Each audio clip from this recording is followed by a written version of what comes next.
As I live in this world, I'll take a minute to look all around and ponder what's in it.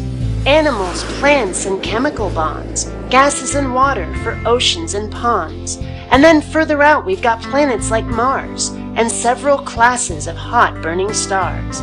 If we look further in, we see cells and atoms, quarks and leptons in subatomic stratums. The universe is a vast and wondrous place, and yet despite that, many of us can't face a world without answers, without external reason, for life, for living, for the turn of the seasons. It matters not to them whether this reason is real. They care only how their God makes them feel. They imagine up deities to keep them safe and protected, to punish the wicked and those who've rejected this notion of deity, though unproved it may be. God exists for those who are full of piety.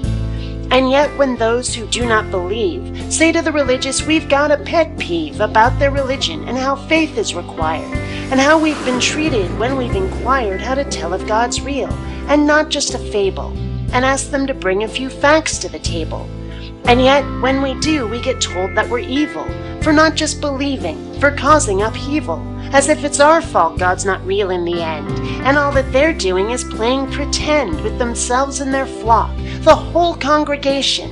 Is it any wonder we find conflagration if they're confronted by those who demand evidence and reason, instead of equating questioning beliefs with treason? And how do we manage when we're diametrically opposed? Each side would prefer if their views were imposed or at least accepted and not a pariah, whether we're talking atheist or messiah. The way that I see it, it's our religious brothers being the ones who won't play well with others. Don't get me wrong, I think they're all nuts, and in many ways I think that they're what's wrong with this world, but despite all that flack, I can live and let live if they'll just do it back. But they won't, and I know it. They think this world's theirs. And that, my friends, is a sad state of affairs. Thank you.